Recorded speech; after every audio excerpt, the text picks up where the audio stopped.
First of all, I want to thank the organizers for inviting me to be the moderator for this session, Global South, Challenges and New Perspectives. Global South is a geopolitical term and not a geographical term. That's why Australia is not part of the Global South.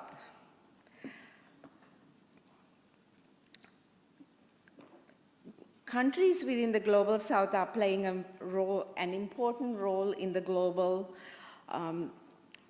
environment. We have 5 experts, some representing the Global South and some who have worked in the Global South countries.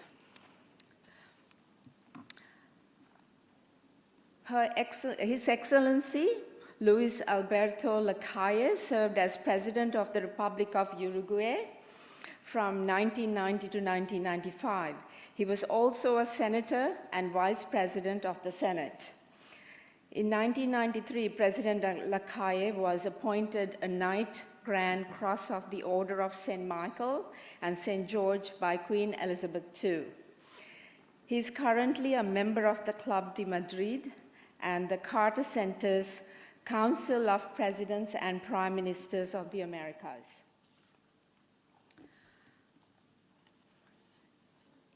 Next, we have Her Excellency Rosalia Ortega Serrano, who was the first female to have held the position of President and Vice President of the Republic of Ecuador.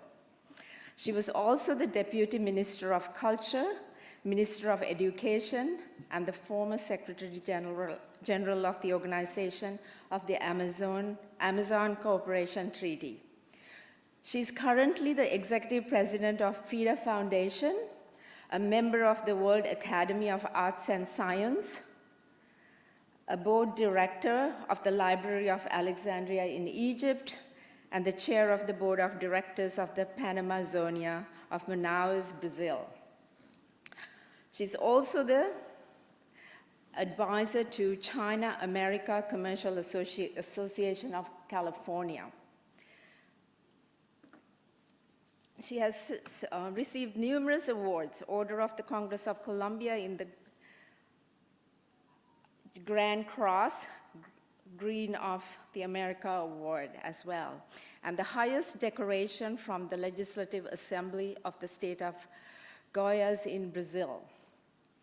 She has published numerous books and essays, prose, poetry, and stories, and promotes education and environmental protection.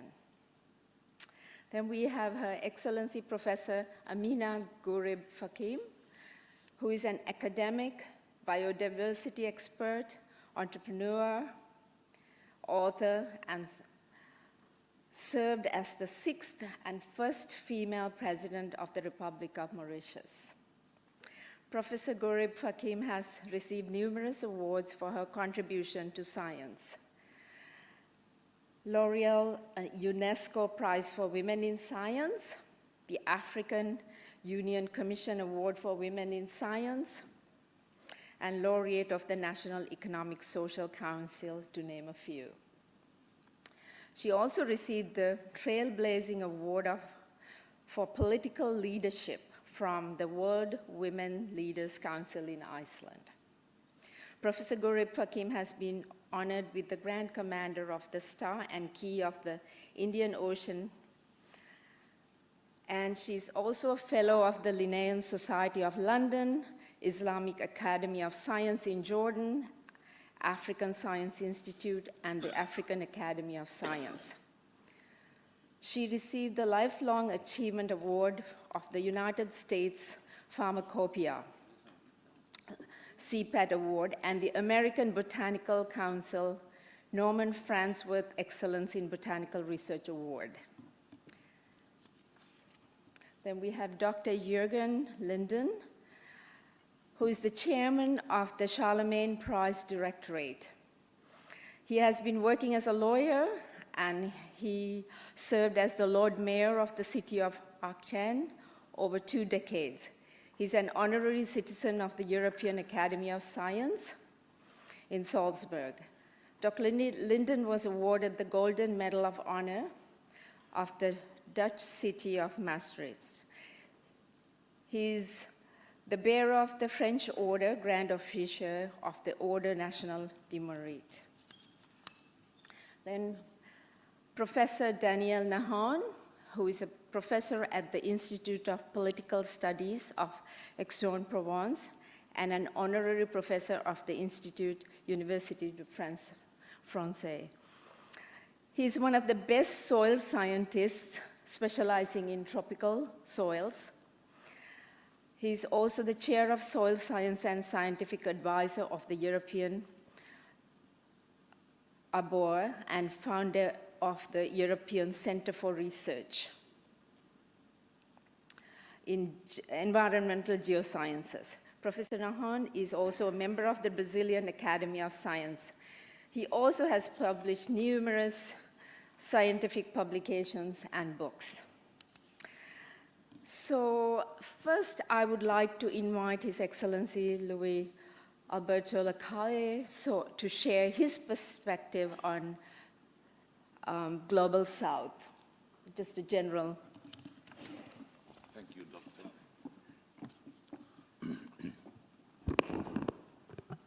Good morning, good afternoon, good morning, bonjour, buen dia, salam to all of you.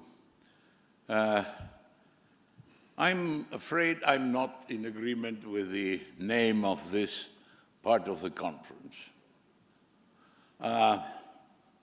Global South.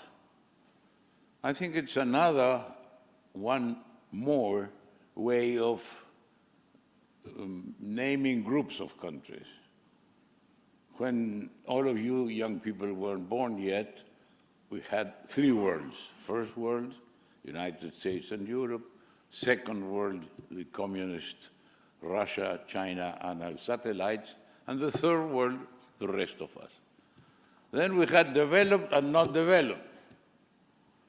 Now we have Global South, which is a misnomer, I think, because not all of them are in the South.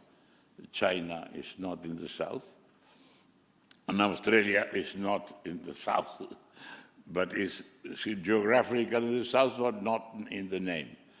So I may ask, do we need another way of classification for countries? Is it really needed, or is it a way of academics to simplify their work, even politicians to find a way of defending themselves from the threats of modernization and of globalization? I think it's only a geopolitical, if I might say that, world description, and I don't think it's useful. I do think we must go on with globalization. The world is smaller day by day. Don't try and classify different nations. We are all in the same boat. All the big problems are global. We have the climate, it's global.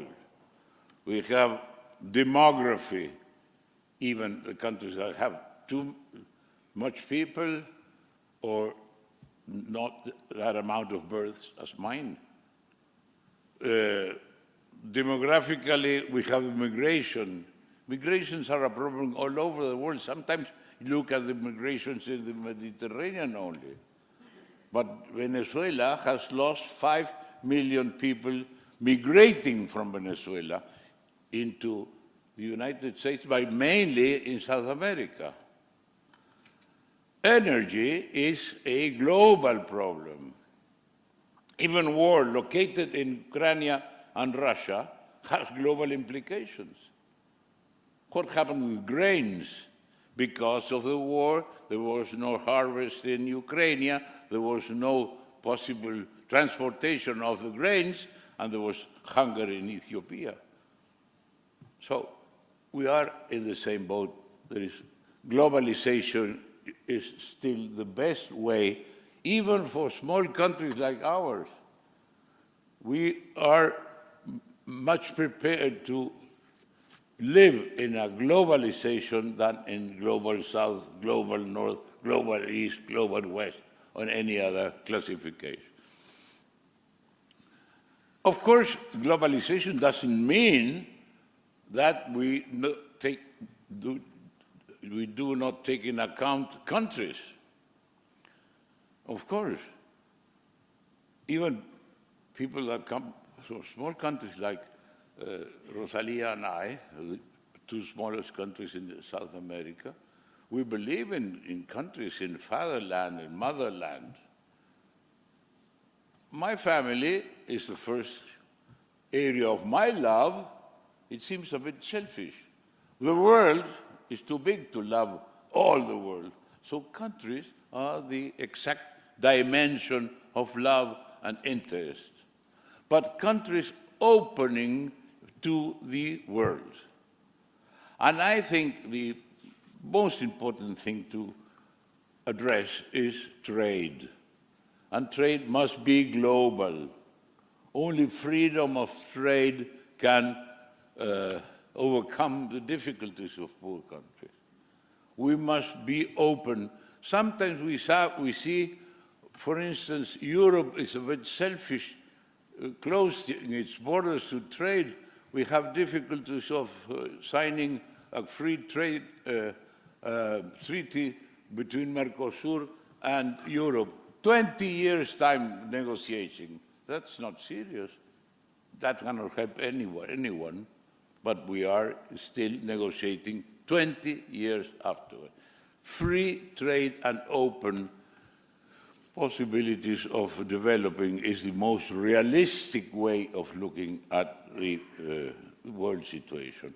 So I will once again say I don't agree with global south or global whatever. I think globalization is better.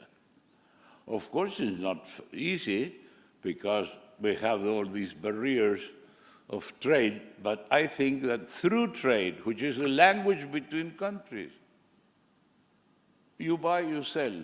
You have a quota, well, we have a quota, but we are interacting. My country belongs to the West, to the Occidental civilization, but we trade with China. 30% of the exports of my country go to China. So I don't like the system, the political system in China, but I will go on selling my products to China because it's a livelihood of my countrymen. So let's not divide the world. No global or not global divisions. Stay on the planet. The world is shrinking, it's small. All the problems are universal or global. I do think it's better to think in those terms in any perspective. Even the big countries, but more so the small countries, because we need an openness and many options to our trade, options to our civilization. So I would say that thinking globally, we need education, freedom of trade, freedom of thought. Even migration is good for some parts of the world. They don't realize that if you have low birth rates, you need people in your country. Perhaps it must be regulated and have an opening of such number of technicians of such age going into the other country. But we are in the same world, and I think globalization is much better way of thinking of our problems, local, regional, south or north. Thank you.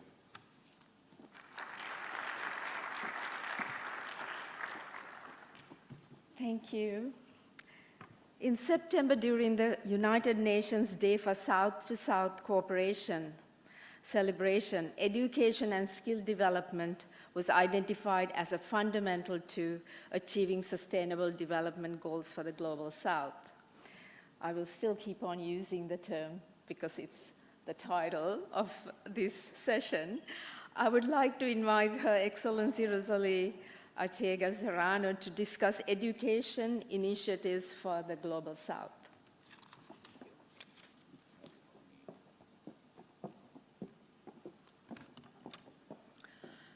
Hello to everybody, good morning, and especially to the panel. I'm very happy to share with you these moments. And also I want to thank the organizer of this beautiful event, especially the university, and especially some dreamers that I see here. Jose Ramon Calvo, Mustafa Achuban, Cecilia Kindelan. They dream sometimes to have this kind of campus of excellence, and I think it grows up. Maybe it was born in Spain, but it grows up in Africa, in Morocco, and it's great, and I'm grateful to be part of it. The other thing that I want to call your attention is that I'm very happy to have a book in the middle of us. In this time of artificial intelligence, to have a book all the moments. Since yesterday, I saw the book, and as a writer and a teacher, I love that, because I feel that books are never ending, and we can find ways to read, but the books are forever, and I want to share this with you. Next, I will not argue with my good friend Luis Alberto. He says that he prefers to talk about the global, and I prefer to talk about the glocal. Glocal is it's a neologism, a new word that is depending of what's happening now. The global is very important, as he told us, but the glocal is our way to behave, is our identity, and we don't want to lose the identity of our civilizations, our inheritance, and everything. Then glocal is fantastic, but I not regret about the global South. I was thinking in my condition of Latin American person to think about, we always talk about South America, the continent of hope, because we had a lot to share with humanity in terms of water resources. We have the big Amazon, the biggest river in the world. If you compare the 10 other big rivers in the world, the amount of water that the Amazon deposits on the sea, on the Atlantic Sea, is bigger than the 10 other rivers. And in terms of biodiversity, and it's nothing that I create, but I remember someone from Finland who told me, in a hectare of the Amazon, of the 8 countries that we share the Amazon, plus the piece of France, French Guiana, in only hectare, we have more biodiversity than in all Europe, all the continent of Europe. If you go to a place close to Quito, the capital of Ecuador, my country, to Mindo, you can find bird watchers from all over the world, because in only 24 hours, you can see the biggest amount of birds that you can see all over the world. And you have the Yasuni spot in the Amazon jungle that is considered the most diverse place in the world. And of course, we have the Andean, we have the coast, we have even the Galapagos Island, like something like special for the world, because it's the most important natural laboratory in the world, as many of you have the pleasure to visit this place. And when we talk about resources, gold, oil, copper, lithium, titanium, you can find in Latin America the biggest reserves.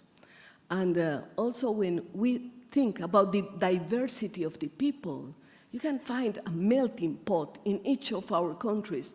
Probably ones more than others, probably Uruguay has more inheritance from Spain, but in our countries we have the richness of the Inca Empire, the Cañaris, the Spanish, all the nationalities going there. Then we think it's a continent of hope. Yes, it is. It is Global South. I don't know, but it is a fantastic place. But what's happening there? Yesterday, I read a message given by Kristalina Georgieva, the very powerful woman leading the Monetary Fund. And she was talking about South America, especially Latin America and Caribbean. And she says, what's happening in South America that we are not developing a big amount of solutions for the world? There are two things, she says. One is poverty, asymmetry in this continent. The other one is we don't have a big amount of intra-regional commerce. We don't make commerce exchange with ourselves, with the different countries, because we are very complementary in terms of productions, of agricultural production, for example. Then she says these are the two principal problems, poverty and not intra-regional commerce. But I can add other things, lack of education, and I'm going to the point. What's happening? Why we don't improve the quality of life of such a rich region? Why not? And the problem is about the quality of education. Kids that cannot read very well, even when they arrive to the university. And I make a lot of proofs in several countries, not only in mine, because I teach in universities in Chile or in Bolivia or in Ecuador, and I feel the same problem. They are not taking the tools, the most important tool, like is reading and writing, the self-language. I'm not thinking in other languages. Then how they can manage to use tools, to use the new inventions, artificial intelligence and everything. Then we must improve our quality of education. The way that, in my case, I'm using to improve quality of education is teaching the teachers, training the teachers to teach in a better way, and to be passionate about education, feeling that their work is the most important in the world, because we have the raw material, the most important raw material, that are the brains of the kids and the teenagers. Then it is so important to work on education. And most of the governments doesn't understand that, because they think that the most important areas are the area of energy, the area of finance, the area of other fields, but not education. They divide sometimes, and it happens in my country, divide the ministers that are providing the resources like finance and energy and oil and mining, and the ministers that are wasting the money, education and health. Imagine that. The perception of what's happening in our world is a total distortion about which are the ministers more important, because they are not wasting the money, they are investing the money. And when you see the statistics, the countries that more invest in education, they are the more wealthy in the world. And it has to deal first with primary education, with basic education, and also, of course, with universities, attracting the talents, using the talents of the people to solve the problems, to have better statistics in everything that we can do. We are now in the age of the knowledge. We are now in the age of all these tools that when I was a young person, you cannot imagine. Sometimes I feel that I am living in a world of science fiction, because it is so astonishing what's happening.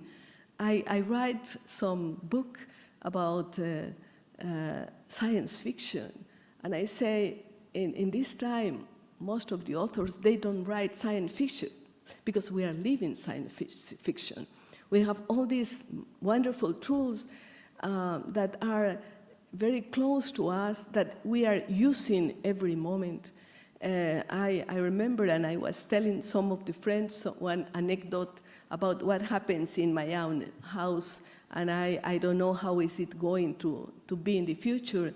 I have 7 grandkids, the small, 6 years old, and we were playing in my bedroom and talking, and suddenly she discovered that I have an Alexa close to me. And she started, because we were a little tired, to tell stories to her and things like that, because we human beings, you get tired, but the machines not. And she started to ask Alexa, Alexa, please tell me a story about a princess. And Alexa gives a story, tells a story.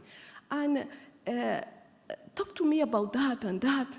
And after a while, she was so impressed with Alexa that she says, Alexa, I love you. And I pay attention to my small grandkid. And you know what Alexa says? Please don't ask me that kind of questions. I'm not prepared. Alexa says to my small kid. And I say, oh my God, what's going to happen here? What's going to happen in the future? Because the new generation are in close contact with the machines, with the robots. For them, it's from every day. But if we don't prepare our kids, if we don't prepare our teenagers to live in this world, we are not going to be very successful, not only in my continent, but in the whole world. We have to prepare them. How we have to prepare them? Talking about values, showing with the examples that human behaviors are fantastic, that we can modify our environment for good or for bad, that the instruments, that the machineries, that all these smart things that we have now, they are tools in our hands, and depends on how we can use these tools. Then that's a good task for teachers all over the world, not only in schools, but also at universities. Talk about values, talk about self-esteem, talk about the impact that we can cause in the world, what we can do in the future, how we can behave now, how we can modulate the future is in our hands. Then I have to tell that Kristalina Georgieva doesn't mention another thing that is causing a big disaster, not only in my country, not only in Latin America, but also in the world. That is lack of values, corruption, don't thinking in the others, how to behave with the others. Then asymmetries, poverty, corruption, and of course these other things that has to be with commerce. They are big issues that we have to talk, not only in Global South, but in the global world. Thank you very much.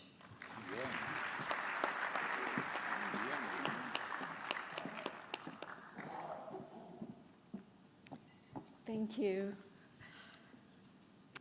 We all know that countries within the Global South bear the impact of climate change more than the Global North. Indigenous knowledge and practices are imperative in our quest for climate justice. I invite Her Excellency Professor Amina Gurib Hakim to share her insights and experiences in this space.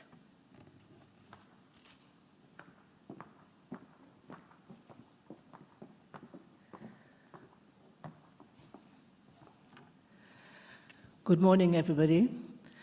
Assalamu alaikum. And I think I have to thank Mustafa, his team, UM6P, for associating me with this very important event. And I must confess that every time I come here, I'm simply amazed by what I see.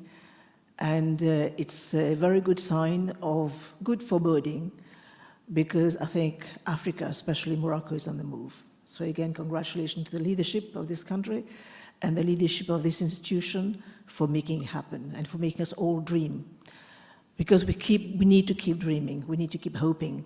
Because as Madam Moderator has just mentioned, she's mentioned climate change. But before that, I'll just react to some of the previous speakers' statement. We're increasingly talking about the Global South. Before it was a third world. I embrace the term Global South. Global South is where 85% of the world population live. The Global South is where the resources of this world actually happen. And it's the Global South that have driven the Industrial Revolution, first, second, third, fourth, and soon the fifth. So I think we should all be very proud to our contribution to what we can do for the world in terms of input, in terms of making it happen, in terms of the ability to keep on driving hope. But there is a big but. While the Global South is a major contributor, we also are going to be at the brunt of a change in climate. And I think, interestingly, the previous speakers have also mentioned, we are now living in a global world. There is only one planet. There is no planet B. And this is something that we have to interiorize. There's only one planet. So whatever's going to happen to this planet will impact us all.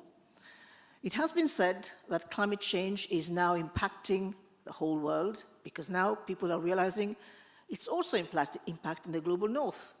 And I think this is why perhaps we are seeing more, because I have been seeing flooding in Bangladesh, in places like Thailand, China, India, for years, for decades. But it has not been on the radar of many countries, because the changes, the challenges were not happening, were not touching the global north, where, interestingly, only 15% of the world population reside. Anyway, to come back to climate change, I think the big debate is now happening in Dubai, the COP28. What is going to come out, I don't know.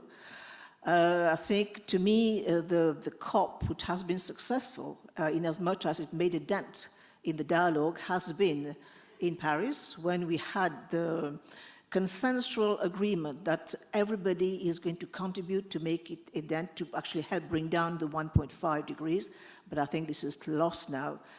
But the pledges made at the COP in Paris have still not been met.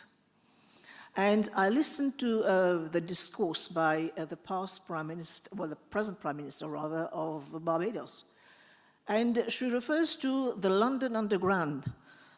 Mind the gap. The gap is still there. Every year, the gap is about $30 billion to the promised 100 billion. Now, just think about the global GDP. We are talking in terms of trillions, the global GDP. And yet, the world cannot put together 100 billion to actually, I'm not going to say help, because help is not the word. What we're going to say is how to assist the remaining countries.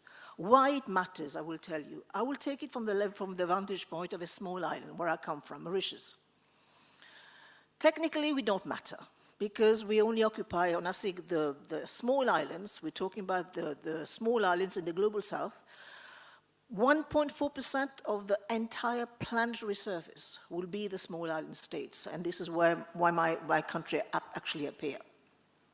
But if I were to tell you, and I think Rosilia mentioned that earlier on, the diversity of the vegetation, the diversity of the plants, animal, the new species, they actually reside there. And I think she also mentioned that, and I will reiterate this, 1 square kilometer of one of these highly biodiverse parts of the world has more diversity than the entire European continent. You would also argue with me that why does it matter? Because biodiversity underpins life on Earth. Biodiversity, by virtue of the diversity of organisms, plants, and all the rest of it, nature, as the other name would have it, provide us with ecosystemic services worth $100 trillion for free every year. These biodiversity, which actually reside in these small islands, they provide us with new leads for medicine, they provide us with food, they provide us with all sorts of interesting services that nature gives us for free. Now, when we talk about climate change, we are talking precisely about these islands which are set to disappear. They are set to disappear by rising waters. They are set to disappear because the corals are bleaching by the high temperatures. And of course, there is so much that carbon dioxide the oceans can absorb. So we are in a recipe for disaster because by not taking care of our planet, we are cutting the branch on which we are all sitting. And this, to me, I think is the worst thought I can have for the future generations, because we are destroying these livelihoods for them. And if we look at, I've just mentioned some of the ills which the oceans face, that is high rising temperatures, acidity, and all these. So it's impacting the food cycle, it's impacting the water cycle, and who says impacting water cycle could mean one day that we'll have the greening of the Sahara, or we'll have I don't know, grassland in Siberia. So the entire cycle is changing. But what we don't again appreciate is that there is an interconnectedness between everything as we live. And what nature has been trying to send the message to us is that we are, as a race, we are very much part of the ecosystem. And the narrative we've been having over the years is that we can control nature. I said, no, you can't control nature. We are very much part of that apex species within the ecosystem. And I think the sooner we think about this, we'll realize that this is the case, we will have different narrative vis-a-vis nature, because we can't control her. We have to respect her. And this is, I think, could be the major difference between the way the indigenous people in South America and even Australia and in the global north. This has been, to me, the great chasm in terms of our understanding of nature. And by destroying that, by not appreciating that we are part of the ecosystem, and whatever we do in one part of the world will have an impact on the other part of the world, we will be having COPs and COPs and COPs and not coming up with a proper solution. And every time we destroy, climate change is here to stay, the temperature will keep on rising. Every time we lose an animal, every time we lose a plant species, we have collapsed an ecosystem. And who says collapse an ecosystem means the threat to our own livelihoods. Interestingly, you will see scientists, you will hear scientists talk about these famous tipping points. And we are very much there. And I think yesterday I heard some figures that for 2023, we have already consumed in July the resources that nature provides for a whole year. So we are in debt all the time, accelerating the cycle. So to come back again to the global south, to come back again to traditional knowledge, I think, in fact, there was plenty of evidence, this year when there was fires in Spain. And the regions in Spain that was not experiencing the fires were the regions where the farmers had released the goats, because the goats were grazing on all sorts of plants, and they were limiting the fodder which were available, of course, for the fires to actually take up. So it brings us to another important point. What is the contribution of these indigenous people? What is the contribution of indigenous knowledge to help us tackle the scourge of climate change? There are technological fixes we can bring to bear to help us address this. We can have all sorts of technologies, but there is a way, there is a third way, which comes when we merge traditional knowledge along with the hard sciences. And I think, to me, listening to what these people, the elderlies, are saying, listening and, of course, bringing it into the fold, and I will just give you one example. When African countries go to the IMF, to the World Bank, to sign these loans, for example, to develop agriculture, they come up with a suite of contracts, a suite of technologies, suite of all sorts of, for example, irrigation. But how do you make irrigation in a continent like Africa, where 60% of the world arable land is, and where 85% is rain-fed, and we are living in a changing climate. This is where traditional practices, as has been done in the Sahel, where you dig holes well before during the rainy season, and then plant after a certain time when the rain has come in, because the holes will actually capture the water. But if you have these loans, which is linked, for example, technology for irrigation, it's not going to work. There are several examples like these that we can bring to bear, but we need to start documenting. And this is, again, where we're weak. Not entirely in the Global South. In Africa, we are weak because every time an elderly person passes on, we have lost a library. And this is where there's a race against time to document this information. But there has been, of course, successes. We have seen the 2015 Nobel Prize given to China because of one drug which has emerged from Chinese traditional knowledge, and that is artemisinin, and it's the only drug which works against malaria for the time being. So there are chances for success, but we need to get our act together.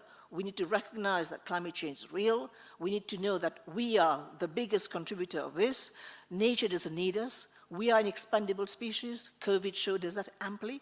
When we were in zoos inside our homes, and animals were roaming in our cities. So nature is telling us something there. We are expandable. We need to take climate change seriously. We need to take the knowledge that have been given, be it at the level of our traditional healers, traditional peoples, and also our lost cities. There's so much knowledge in the lost city. I've seen in the halls here quotes from Ibn Sina, quote from all these erudite citizens of this part of the Global South who have made contribution to what we are today. So we need to harvest that knowledge. We need to bring it to the fore. And can tell you that the treasures in the Ebers papyrus in Egypt are still valid today. The contribution, the canon of medicine of Ibn Sina, still valid today. We're still discovering new things. So we need to bring together this knowledge. Plenty of it exists in the Global South. 85% of this, I haven't spoken about the resources, of course, but that's from the story another day. But let us come together as one people, because there is no planet B. There's only one planet A. We can think about going to Mars. We can think about going to the moon, but our home is here on this planet Earth. Thank you.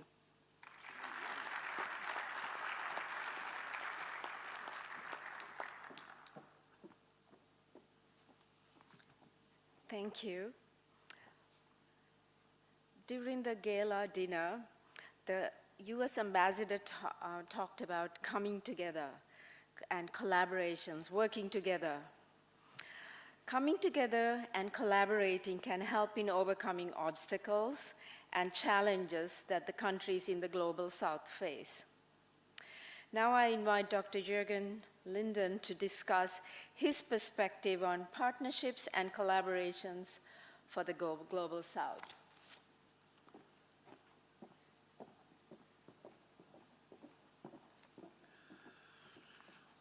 Excellencies, ladies and gentlemen, good morning and salam. I'm standing here, as you heard, as a European. And as a European, I don't dare to make an analysis about the so complex Global South, the situation, the social, the economic, the historical, the political one. But I dare to say Europe wants the partnership with the Global South and the European Union, above all, with the two continents of Africa and Latin America. And besides the European Union, there are a lot of regions, a lot of cities in Europe that want even partnerships with cities, let me say, in Africa or in the Latin American regions. Partnerships, that means to have concrete projects. Projects on research, on technology transfer, on education, and of course of trade, as you said this morning. The necessity of these partnerships is undisputed in Europe. And when we have a short look at the past, we see, for example, there have been already 6 summits between the European Union and the African Union, trying to describe a strategy for the future, trying to describe projects as, for example, Africa Built, or Schools for Africa, or a new mobility for Africa, and whatever. And there is actually an invest of 150 million euro for exactly these projects.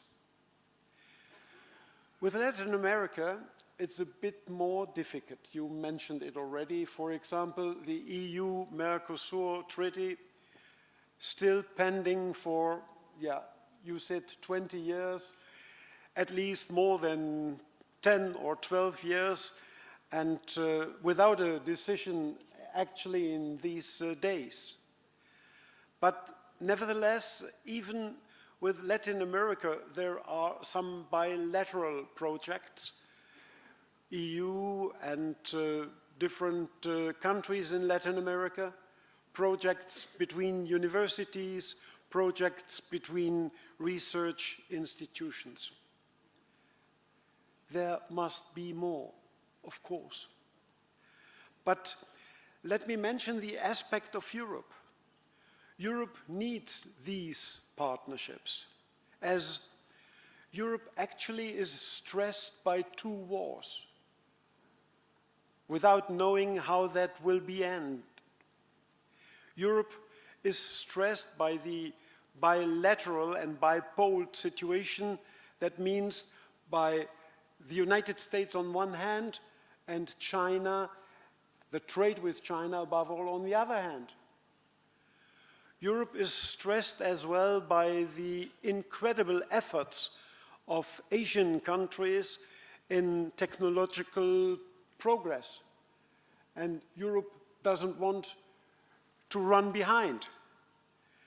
Europe is stressed by its own transition of the traditional economies based on oil and coal and old energies.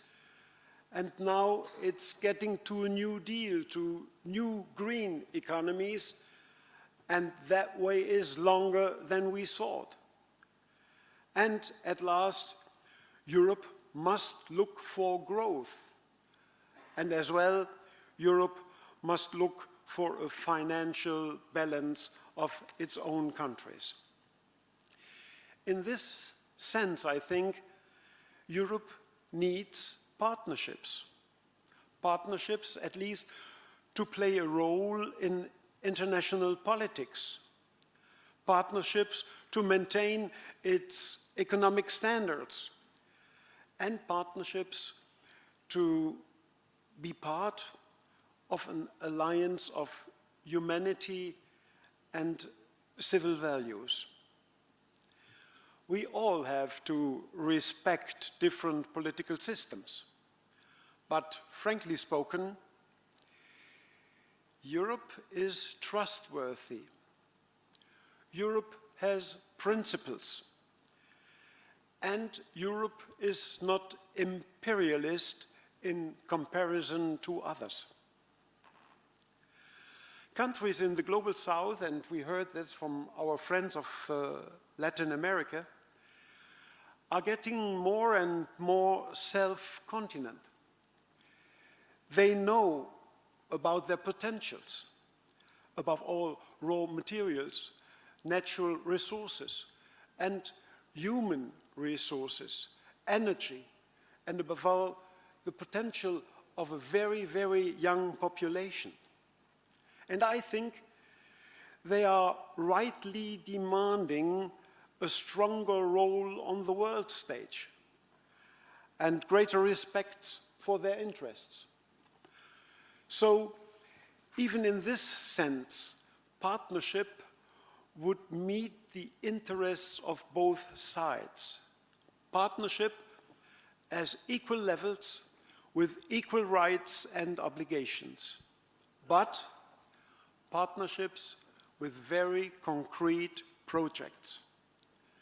And you spoke about trade, and you about education.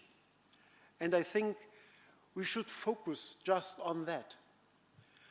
Education, for me, is in a broader meaning, the professional career, of course, and as well a cultural formation, but it is at the same time research and technology transfer, it is data processing, and of course it is lifelong learning. The South is becoming increasingly important just in the fields of science, research, and innovation. We have some projects and common cooperations between, for example, German and Latin American universities and research institutions. We got, for example, Fraunhofer in Chile, with some institutions even in Brazil. There is Max Planck Institute in Argentine. In Sao Paulo, the House of Science and Innovation. There is the Center for Advanced Studies and Humanities with projects in Brazil, Argentine, Mexico, and even the Caribbean. But I think there could and there must be more. Education is always the key to the future, and it's part of our generation. It's our task to strengthen these opportunities. The second field is trade, is processing and industrialization. The increasing demand of Europe for raw materials, for the expansion of renewable technologies, is being met, we heard that, by large deposits of lithium, copper, and rare earth, for example, in Latin America, and some parts even in Africa. If Latin America and Africa will transform their economies in a sustainable way, if they want to install processing steps or even industries in their countries, not in Europe or elsewhere, Europe will surely recognize these criteria for partnership agreements, for joint ventures, and for investments. Europe needs it. It is not only a will or a wish, it's a needed situation actually. You mentioned EU-Mercosur. Yeah, it's still pending.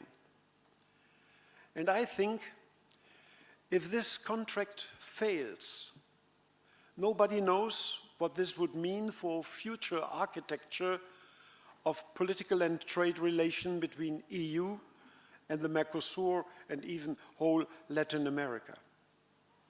Perhaps, in a few days we know more, but it must not fail. And 2 days ago, Lula has been in Berlin, and Chancellor Scholz and Lula made a common explanation of the necessity of this treaty, and a treaty that should be signed this week, or let us say next week or in a few days. Another necessity for cooperation I will mention is the fight against climate change. We heard it already twice this morning. Latin America is home to the world's large rainforest, the Amazon. We heard about the diversities, we heard about the special role for carbon sink and others. Let me say, as a European, the protection of the rainforest is of outstanding importance for the global climate, and therefore also with outstanding importance for our common international climate policy and policy at all. So, despite all actual conflicts, we have to think in medium and long terms, and we have to work on it. Our generation has to work on it, And partnership is a necessity without any alternative. And in this sense, we should really cooperate. Thank you for your attention.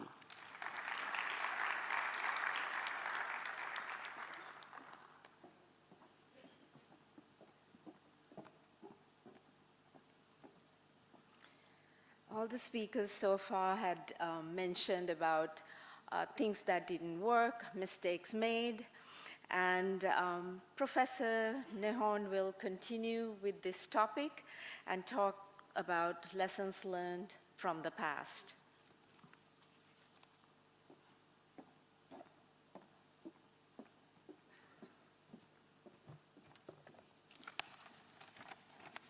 Sabah el khair. Good morning. Well, shaping the future for Africa means, above all, understanding the realities of the state of the world in 2023, when the kickoff of the COP28 is given in Dubai in comparison with the creation of the IPCC in 1988. And we are facing harsh realities. The world is making a mistake. It has based its development on GDP. We know that GDP is 90 years old. It is a measurement of social performance, perfectly correlated with the development of fossil fuel energy. As far as global environment is concerned, this caused adverse impacts. And since 1988 until today, the production of coal has doubled, as has that of oil, while the use of fossil gases has increased by 60%. And this, despite all the promises, despite all the commitments of the nations at the various COPs. Governments explain that it's because of market disruptions. But the evolution of the world is not linear, because the world is a complex system. This is the first thing that we should teach in our universities. Complex systems, which only the multidisciplinary, complex, and approach can resolve. No real-world problem can be solved in a linear fashion. All on Earth works by bifurcation. So, global warming, but also all the other transitions that our societies are experiencing must be analyzed in a multimodal way. Everything our universities don't teach. This is why our universities must be reorganized into African lighthouses to convey multidisciplinary innovations to citizens, to smallholders, farmers, and practitioners. The African lighthouses will be where farmers and practitioners must have the choice to tell what is most appropriate for their context and be a participant as co-developers of technologies to ensure adoption.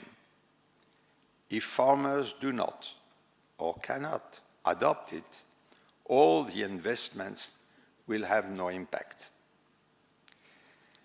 The IPCC also made mistakes. When the IPCC was created, the scientists who made it up forgot half of the problem, namely the contribution of land use, focusing their attention only on the combustion of fossil resources, that is to say, on energy. The IPCC's error is not to have considered the importance of land use from the outset and not to evaluate it today at its fair value. The simple and linear reasoning of considering that by stopping the consumption of fossil fuels, we would stop the climate from warming is faulty carbon accounting. Each natural system, climate, soil, forest, water, energy, human, animal and plant biodiversity, etc., is being considered unique with an autonomous history, with its physical and chemical laws. But these systems are all linked together, and in their understanding are complex to generate and determinism. Their levels of organization are nested like Russian dolls. They relate to self-organization, differentiation, emergences, thresholds, feedbacks, bifurcations, which lead to tipping points and new emergences in complexity. Water security, food security, climate change, loss of biodiversity, ecosystem services delivery, and green energy are our major societal challenges and should therefore be treated at the same time. It is mandatory to obtain a less carbonaceous atmosphere. The common denominator to all these challenges on which we should act is healthy soil. We know that there is no consensus on the notion of energy transition. Each country has its own. So, the production of entirely carbon-free energy will take about 50 years. Moreover, sad as it may be, CO2 has a lifespan in the atmosphere which can go up to 100 years. So it will take time to stabilize global warming, and we will have to live in a warmer world for several more decades. The only way to act more quickly is to use soils for sea sequestration. We know soil contains 3 times more carbon than the atmosphere and 4 times more than all the plants and animals in the world. Healthy soil remaining the only carbon reservoir to be used urgently to impede global warming to soar. To conclude, 2 main proposals. First, we will always need in our universities of excellence outstanding researchers in mathematics, in physics, in chemistry, in agronomy, in geology, in biology, etc. This is the role of the departments. However, In these times of constraints and uncertainties, liberating multidisciplinary research is an aspect that must not be forgotten. Ideas will be born and cause ruptures. The Institute for Advanced Study could be the place to organize multidisciplinary research. Second, please, let's stop thinking that the economy is at the center of everything. On the contrary, an ecological vision of the world must be primary, and the economy must become a subpart of it. Thank you very much.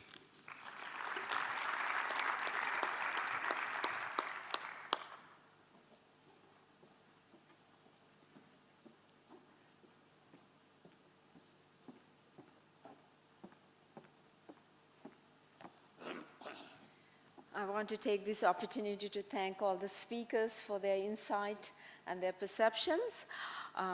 There's time for a few questions from the audience.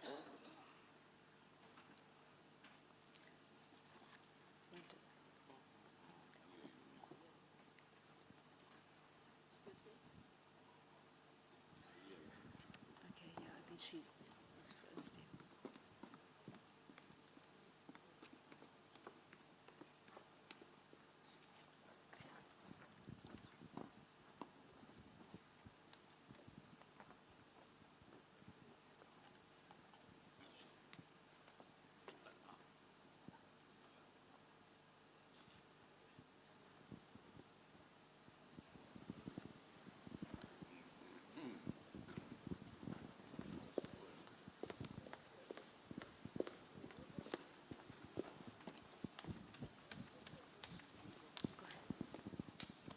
Good morning.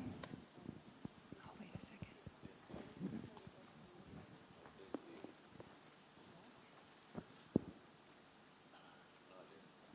Okay.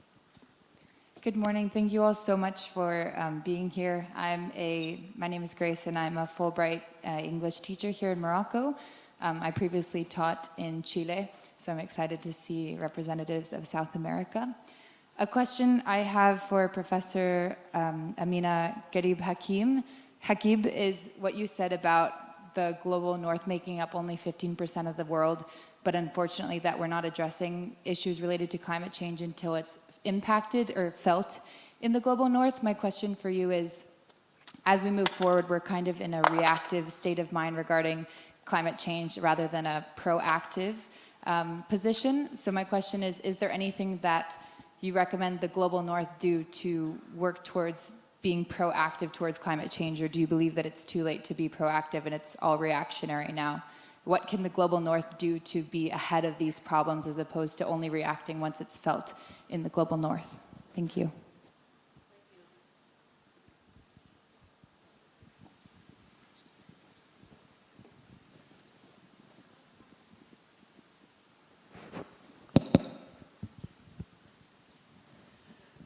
Thank you for the question.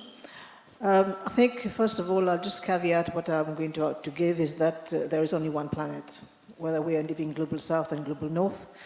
I think here we have had some excellent presentation on partnership. And I think the success of the COPs will be when there is this real appetite for partnership.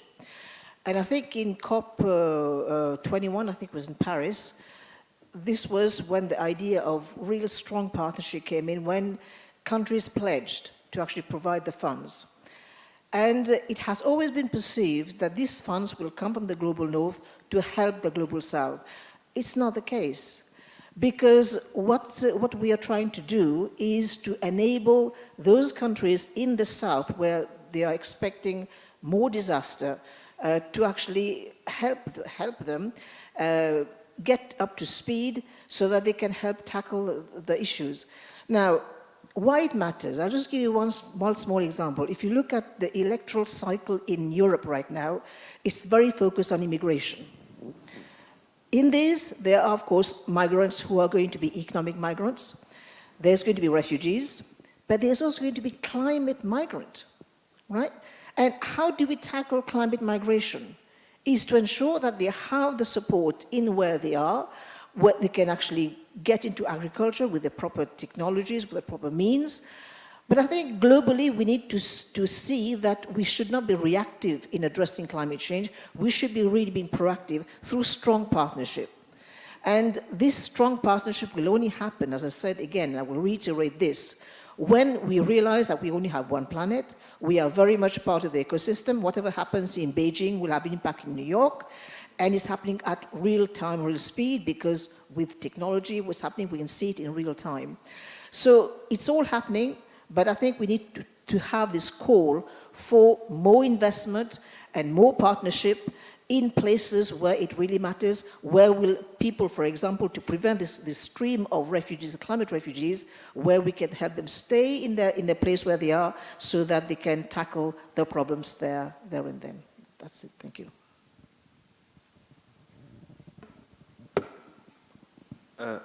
Thank you for your presence here and for your valuable interventions. My question is for His Excellency, Mr. Luis Alberto, for your intervention earlier. You talked about the negotiations between the European Union and the Mercosur that took more than 20 years, which is, as you said, not a serious foundation for debate and a serious foundation for a free trade agreement.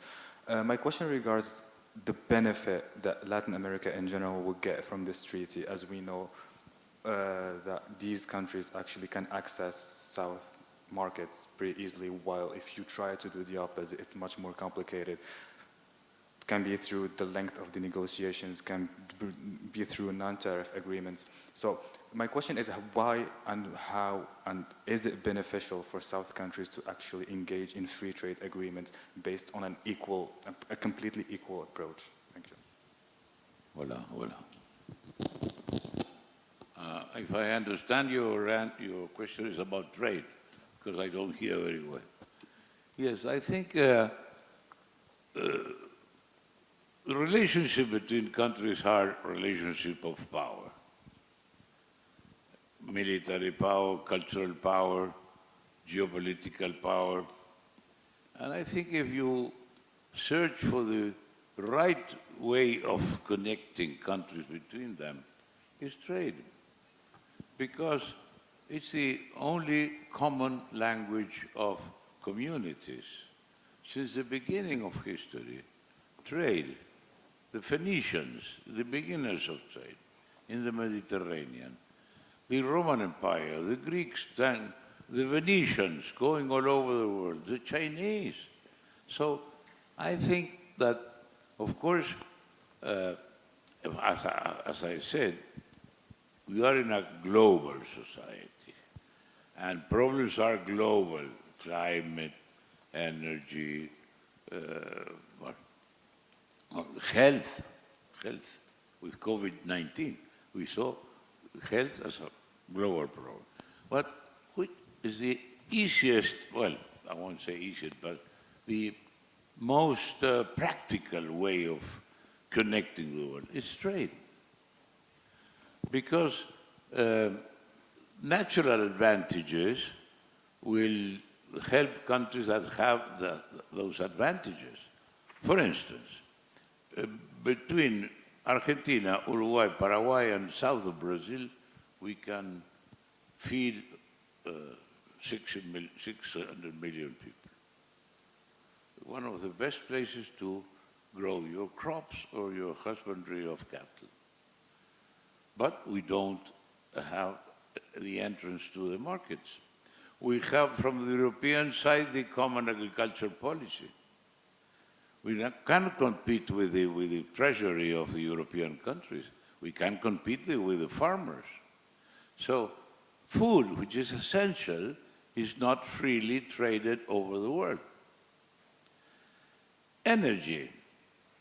We are, of course, all wanting to get rid of the fossil fuels because the coal and oil, because they pollute a lot.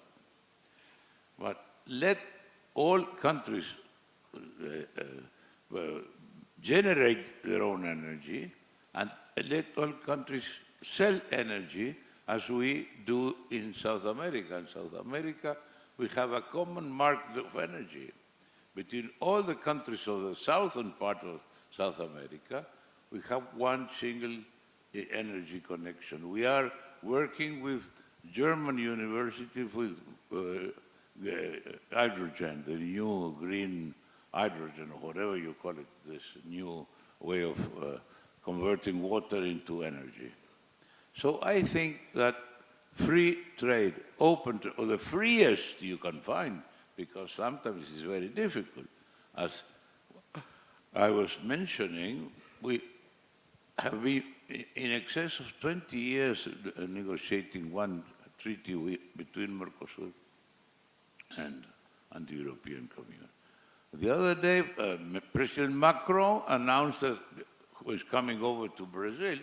Everyone thought he came to embrace Mr. Lula and say, bingo, here it is. No, he said it's difficult.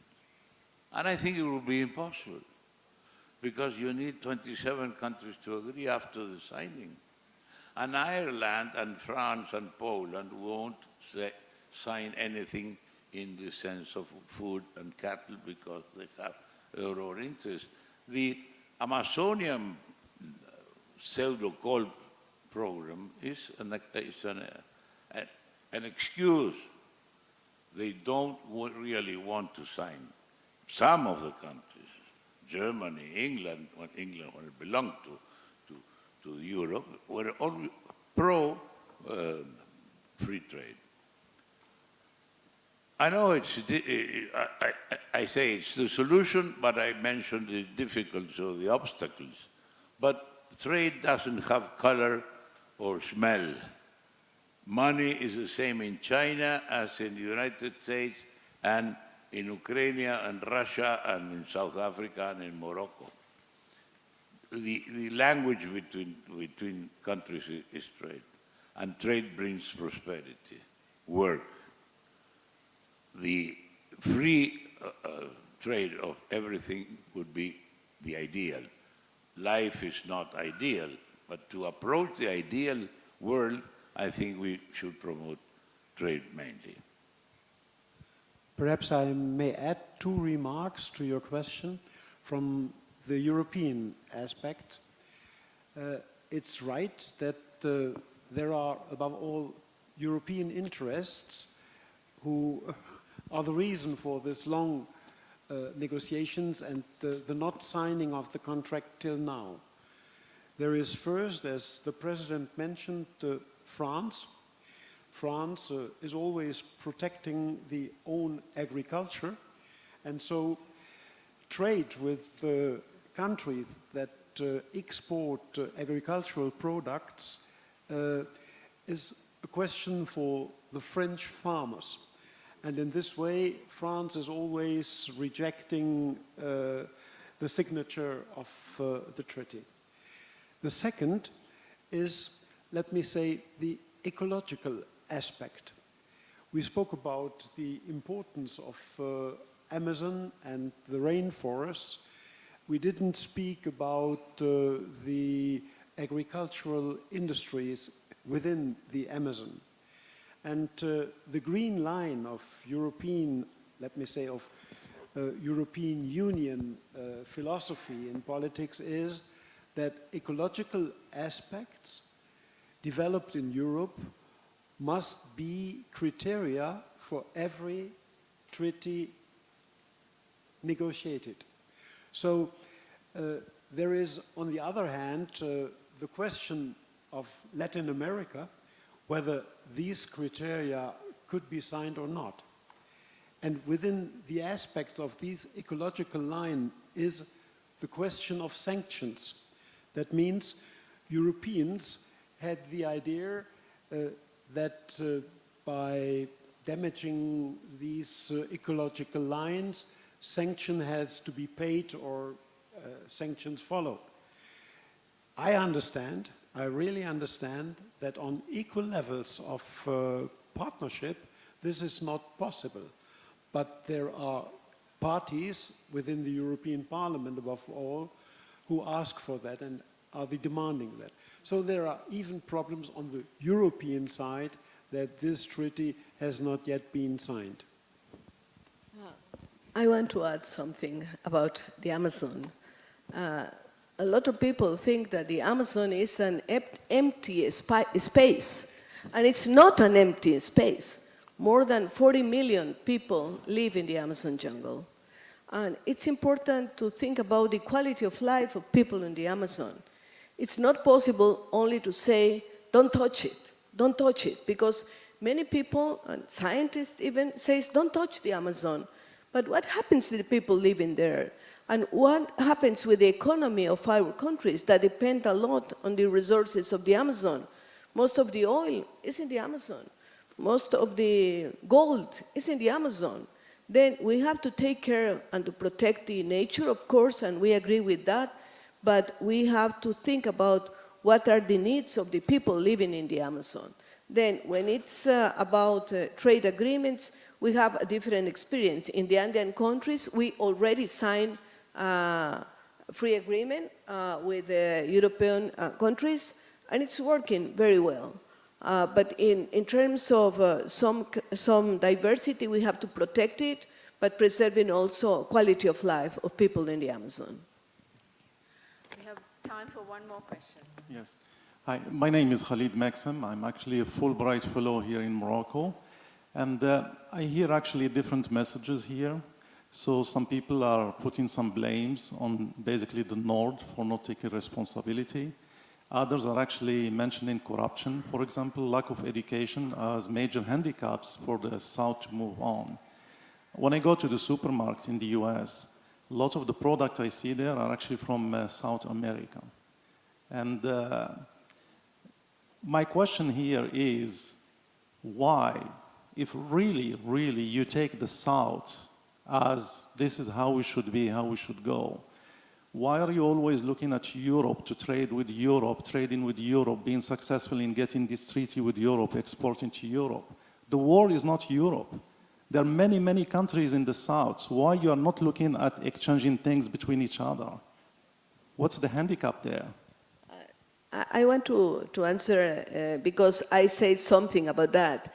And we were talking about intra-regional commerce and also looking to the other parts of the world, not only Europe.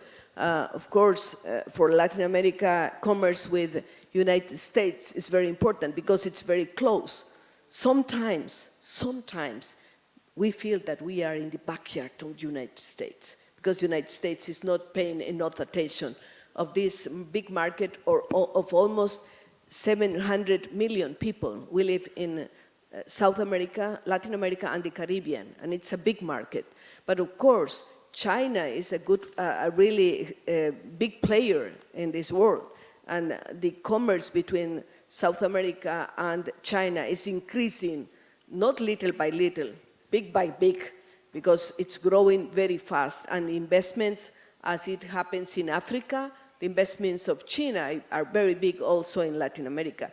And of course, I think we may pay more attention about the commerce and the relationship between Africa and Latin America. We never talk about that, but it's very important to look at what we can do together. We are part of the South, I don't know, it doesn't matter. It's a question of name, but we have a lot of complementary issues, a lot of practices that can be very useful to make a best relation between Africa and Latin America. I recently visited Cameroon and the Democratic Republic of Congo, and I found a lot of possibilities, a lot. Starting with design because design makes a lot of difference between products, but talking about food, about good practices, then I agree with you. We must so beyond to the complete world. I'll quickly respond to this as well. You rightly said that we need to look at other markets, and I think we also should not neglect the intra-Africa market. And I think this is something that countries have understood. And I think this is why instruments have been deposited for the ratification of the Africa Free Trade Agreement. Africa is not an integrated continent. I think the amount of trade as we speak is about 20%, if you compare this to European Union, which is over 75%. And there is a local internal market. I mean, there's nothing to prevent Kenya from trading with Tanzania if they're producing foodstuff. And so that's something that we need to really take on board, the region, the size of the market. And as you know, China is the biggest trading partner with Africa already as we speak. So this is an axis which is working quite well.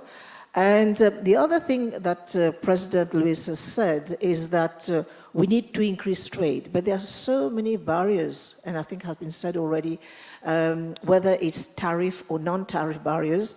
But I think we really have to look at the momentum of the way things are, the demands where they are, and I think learn to break into these markets. There's plenty, but we need to go beyond this concept of trade and the barriers which are there, which are inherent, and of course which are a handicap to trade.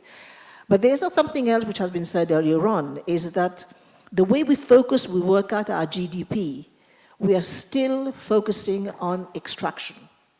And this is something that we'll have to look at. If you look at all the narrative, be it at the IMF, be it at the World Bank, every time we talk about prosperity, we equate it to growth. And growth is based on extraction, it's based on destruction. So that's, again, something that we really have to look at. Thank you. And I think Professor Nehon is going to finish. Je voudrais répondre, excusez-moi, en français, c'est plus facile. D'abord à la dame qui a posé la question sur le climat.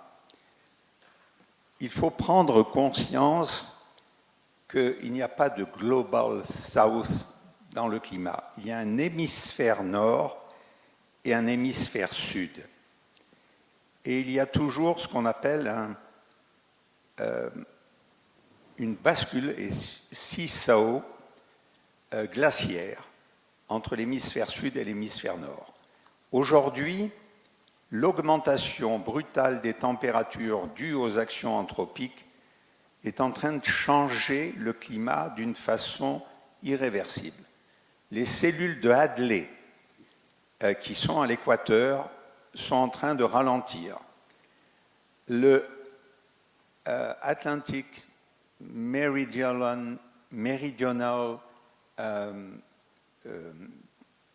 Overturning Circulation est en train de ralentir. C'est elle qui gère tout le climat du monde et même du Pacifique et même de l'océan Indien. C'est elle qui emmène la bascule polaire, les bascules de température entre l'hémisphère nord et l'hémisphère sud. Et déjà, on voit que le front des pluies intertropicales s'est déplacé vers le sud. Jamais l'Argentine, jamais l'Afrique du Sud, jamais le sud de l'Australie n'ont reçu autant d'eau et eu autant d'inondations. Il faut réaliser entre l'hémisphère nord et l'hémisphère sud qu'il y a plus de terre dans l'hémisphère nord que dans l'hémisphère sud. Quand l'été, vous allez à la plage et que vous voulez vous baigner, vous courez sur le sable brûlant pour entrer dans l'eau. C'est physique. Les terres réchauffent 5 fois plus vite que l'eau et les masses océaniques. Ce qui veut dire que pour une température globale augmentée de 2%, les terres seront de 7 à 10 degrés. Et comme toutes les masses sont plus dans l'hémisphère nord se réchauffe plus vite que l'hémisphère sud. Mais il y a un point qui se refroidit, qui est au large du Groenland, et qui montre que les convections des courants en profondeur sont en train de jouer sur la circulation atlantique. C'est le premier point. Le deuxième point, concernant les responsabilités, les accords, on est dans un seul et même monde. Mais les terres ne sont pas les mêmes. Les terres occidentales ont 20 000 ans. Les terres tropicales ont plusieurs millions d'années. Et on emploie, pour les terres tropicales, pour les travailler, les mêmes outils que ceux qui sont utilisés en Occident, où les sols sont peu épais. C'est une erreur très grave de travailler d'une même manière des sols différents. Il faut donc que les pays qui sont dans les tropiques changent complètement de paradigme au point de vue agriculture. L'énergie. Les nouvelles énergies décarbonées. On a parlé de l'hydrogène. L'hydrogène est sûrement la seule énergie qui permettra une décarbonation de l'atmosphère. Aujourd'hui, 95% de l'hydrogène est formé à partir des combustibles fossiles. Pour former de l'hydrogène à partir de l'eau, il faut des énergies propres, du soleil. Ça va être la chance de l'Afrique, ça va être la chance du Maroc, ça va être la chance parce qu'ils ont une façade atlantique, et je parle du Grand Maroc, très importante. Ils peuvent tout à fait, et c'est un plan Marshall qu'il faudrait là, dessaliner l'eau de mer avec une énergie propre qui est l'énergie solaire. Avec une batterie pour dessaliner plusieurs usines, on pourrait produire non seulement de l'eau douce, on pourrait, alors le problème de la dessalination, c'est qu'il faut de l'énergie, là on a des énergies propres, et il faut stocker les saumures, aucun pays ne le fait, il rejette les saumures à la mer, comme le chlore est biocide, il ravage l'écosystème. Donc, dans les pays comme le Maroc, on peut stocker dans l'arrière-pays aride les brines, les saumures, et le problème est réglé. Et en plus, avec les quantités d'eau qu'on peut faire, on peut faire comme pour le pétrole. On crée des réseaux de pipelines qui vont réamorcer tous les niveaux d'eau, toutes les nappes du Sahel en particulier, qui ont chuté de plus de 60 mètres. Donc c'est un effort considérable à faire. Enfin, je terminerai sur un dernier point, et vous me pardonnez, c'est fini, pour le PIB. Il est temps de donner un prix réel à la nourriture, c'est-à-dire il faut donner un prix à l'eau pure, il faut donner un prix à l'air, un prix aux forêts, un prix aux rivières, et l'inclure dans le calcul du PIB. C'est comme ça qu'on arrivera à sauver l'écosystème. Et pour cela, il y a beaucoup de travail. Et je pense que le Sud a tous les moyens qu'il faut, mais vraiment tous les moyens qu'il faut pour se développer par lui-même. Et c'est autour du Sud. Et je peux vous dire qu'au point de vue énergie, le Nord aura besoin du Sud. Merci.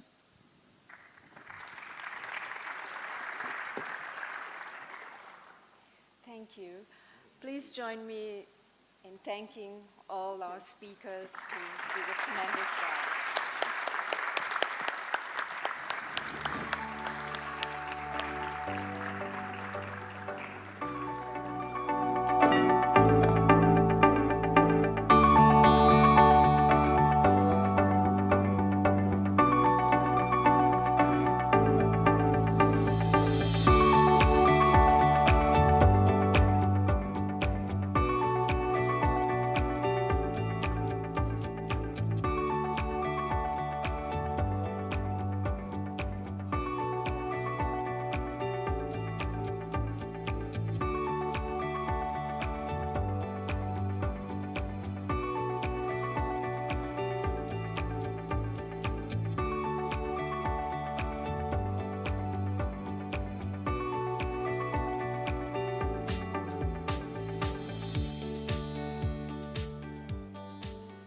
I suppose I get to introduce myself.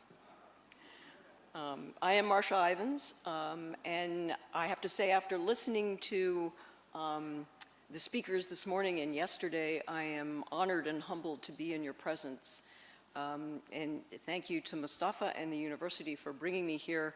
And I have to say that what I'm going to tell you about is completely different than everything you have heard so far and that you will hear for the rest of the presentations. I'm going to tell you the history of human spaceflight, and I'm going to do it in pictures. And every picture that I show you, including this one, is a picture that has been taken by a human being. So consider that when you look at it. The story of human spaceflight started in about 1960, and the world was definitely in a moment of uncertainty because Sputnik had just launched from the Soviet Union, and for the first time there were eyes in space looking down. The United States and the Soviet Union were in a race to see who could be the first to put a man in space, and the first one was Yuri Gagarin from the Soviet Union. It was actually 30 years after he did his flight that it was discovered that he actually didn't land in the capsule. He parachuted out of the capsule because they hadn't figured out how to get it to land safely, and then walked over and was just standing there when they came to collect him. In the United States, the first 7 people that were selected to fly were these guys. Well, actually, there were 8. Here was the first one that was selected to fly.